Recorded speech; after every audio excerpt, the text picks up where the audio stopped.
bem. Hoje já não, nem tanto, né? Então, a gente, para lançar todo e qualquer empreendimento, nós fazemos pesquisa. A Brain é a empresa que nós temos parceria já há muitos anos, então, nós não colocamos nenhum projeto na rua sem que haja uma aferição.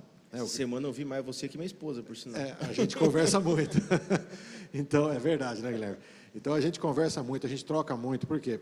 Porque nós trabalhamos... Hoje, gente, não tem como desprezar algoritmo. A gente não tem feeling, não tem muito de...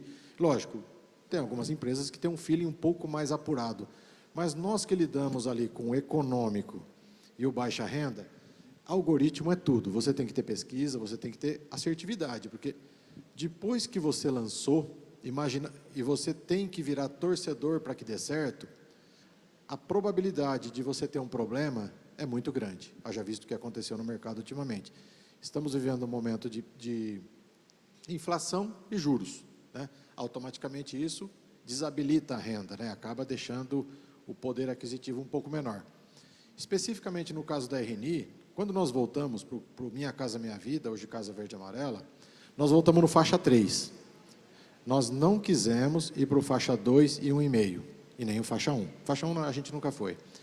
Por quê? Porque o produto do faixa 3, nós criamos um mix de produtos, tanto no horizontal quanto no vertical, que ele se comporta bem com esse perfil do cliente do faixa 3 e do econômico, porque a taxa de juros não é muito diferente. O subsídio na faixa 3 do Casa Verde e Amarela é praticamente inexistente, ele é quase nada. Então, é credit score puro. Então, a gente acaba lidando e nós não temos o conflito social, ou seja, dentro de um empreendimento que eu tenho faixa 3, eu tenho também um econômico, utilizando a área comum e tudo mais. Então, a gente acaba entregando, com as restrições orçamentárias, a gente acabou criando as unidades um pouco mais pragmáticas, mas com um desempenho interessante, para ter esse algo mais, senão não tem como você precificar isso, né? E a VSO tem se mantido bem. Nós não somos uma empresa aficionada por VSO, a gente não é. Nós gostamos de lançar empreendimento, que tenhamos uma venda inicial satisfatória, mas nada de vender 50%, 40% do empreendimento no lançamento. Em momento de inflação, se você não calibrou direitinho, qualquer venda além de uma velocidade, vamos dizer, que preserve a captura da inflação, porque o exercício de preço e custo, ele é constante, ele é mensal. Todo mês a gente olha o custo e a tabela, o custo e a tabela. Então, você acaba criando um hedge de custo, um hedge de inflação no teu VGV. E o fato de nós estarmos, vamos dizer, no faixa 3, e eu posso desenquadrar a qualquer momento a quantidade de unidades que for conveniente para manter a rentabilidade do empreendimento, todo mês, quando eu passo a tabela, eu tenho lá algum aumento nela, e eu acabo desenquadrando algumas unidades. Então, e continuo com a venda acontecendo, porque o cliente que vai entrar pelo Credit Score é o mesmo através do nosso e-commerce. Então, assim, a gente lida com o interior do Brasil, né? O interior punjante, o interior que garante a execução do plano estratégico da companhia, mas sempre hoje, mais do que nunca, de um ano e meio para cá, todos os cenários de lançamentos que a gente avalia com a Brain, a parte mercadológica, quantitativa, a gente cria um cenário base, que já é um pouco ácido, um cenário de melhoria e um cenário de piora, para a gente trabalhar com a base. Mas todos eles são cenários um tanto quanto, vamos dizer, restritivos. Nada para a gente dar passos largos e acabar incorrendo em problema de gerar estoque, né? Como o João já falou aqui, estoque hoje, sempre foi, né? Mas hoje é mais caro ainda, porque quando o custo de capital aumenta, o dinheiro é mais caro, se uma unidade está parada no estoque, ela é mais cara ainda no custo de oportunidade. Então, hoje temos 0 unidades prontas no estoque, a gente só trabalha com estoque em construção, a VSO não tão punjante, como eu disse, né? Aquela coisa de ficar frustrado quando não vendia 30%, 40% do lançamento, a gente fica feliz, porque a gente vai ter continuidade na absorção do custo no preço e sem estancar a rentabilidade da companhia. Então, é isso. Bom, temos também outros representantes aqui. Eu acho que o portfólio de produtos da HM, né, André, talvez se assemelhe um pouco à RNI, vocês trabalham com horizontais, verticais, dentro do programa, fora do programa, e estão numa estratégia interessante de expansão, né, de entrada em algumas praças, no momento onde a gente vê talvez outras empresas num processo de consolidação em praças que possuem, né? A expansão se deu lá e vocês estão neste momento agora muito compradores, por assim dizer, né, de terreno. Possivelmente eles estão impactando aí no indicador de confiança ali de compra de terreno, Renato, né? Então acho que eu queria falar esse momento da HM aí de expansão, abertura de novas praças, o que vocês têm vislumbrado. A Dene acho que também está um pouco nessa, acho que a pergunta se estende para você também da Dene, no sentido de expansão, que acho que também se assemelha um pouco aí. Bom? Bom dia, Guilherme. Bom dia.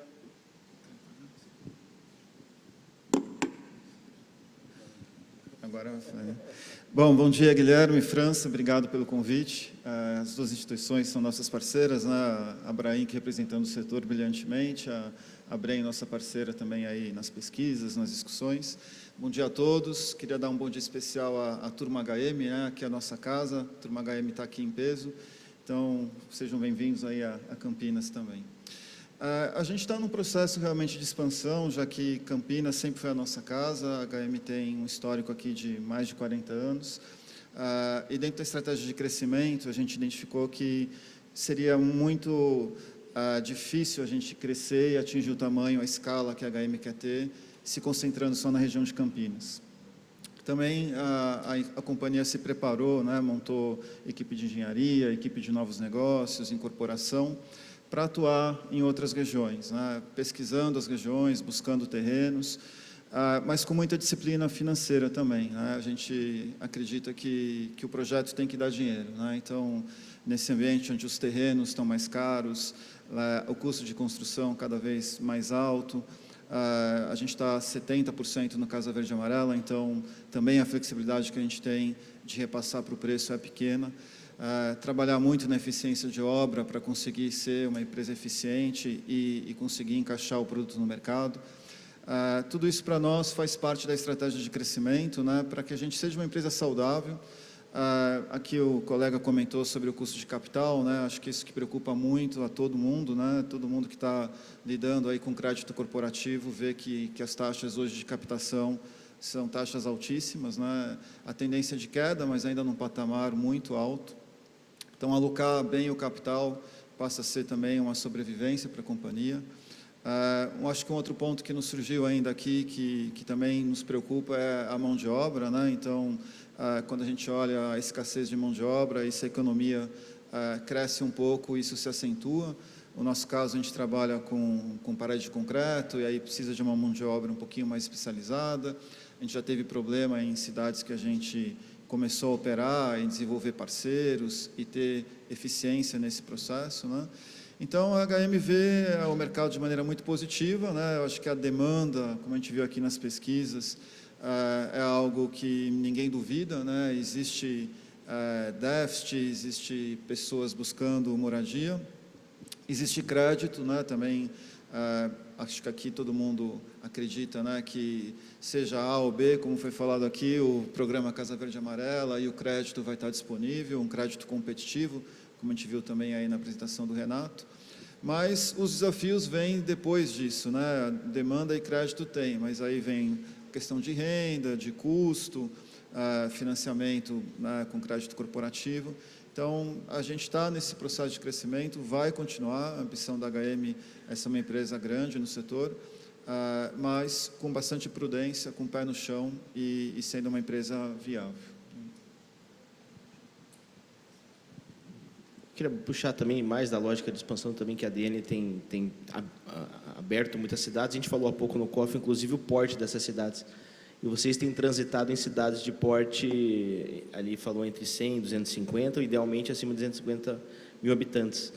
Talvez acho que contextualizar e poder compartilhar aí as maiores dificuldades, talvez, de trabalhar nessas cidades de menor porte, algo também que a Pacaembu faz bastante aí, citamos Araras, por exemplo, vocês dois lá, né? Então, queria um pouco dessa visão de vocês de ADN, de cidades de médio porte, médio, pequeno porte quase, né? Bom dia a todos.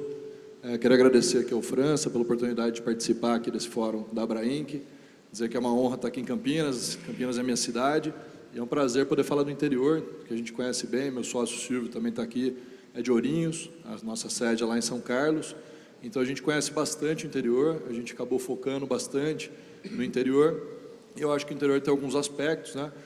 Inclusive, alguns dados aqui da pesquisa que você trouxe, Guilherme, interessante, é que nem sempre essa questão das vendas e dos lançamentos tem a ver só com o mercado, né? São várias prefeituras, né? E os ciclos nossos são ciclos longos, então muitas vezes o fato de haver ou não lançamentos naquele trimestre ou naquele semestre na cidade, às vezes tem a ver com a evolução do projeto, né? As empresas às vezes demoram 2 anos, até 3 anos para conseguir fazer a aprovação num projeto vertical, um loteamento, então mais tempo ainda, né? E isso então interfere também nessa questão dos lançamentos, do momento em que está lançando mais ou está lançando menos, né?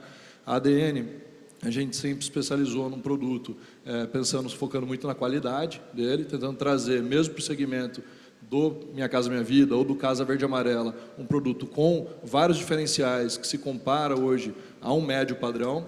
Isso facilitou com que a gente pudesse migrar um pouco para trabalhar também no segmento econômico. Então, a gente trabalha acima também do Casa Verde e Amarela, né? É isso. Ô, França, acho que ia pedir para você a leitura que você faz aí para 23, a gente está no momento final de ano, a leitura que você faz para 23, não só em termos de interior, mas antes de a gente abrir para perguntas aí, o que você tem visto circulado, seja de Brasília, de interior, o que a Abrainc tem pensado como panorama para 23, seja aí no Casa Verde e Amarela, a despeito de recurso, a despeito de tetos, a despeito... O que serão os pleitos aí da Abrainc que você pode adiantar para esse 23? Acho que 2023 ele vai ser um ano feliz, independente de candidato A ou candidato B. Acho que a situação em que está o Brasil, ele deve trazer um 23 bastante feliz para o Brasil. Isso aí não sou eu que estou dizendo, a gente escuta de vários economistas, né?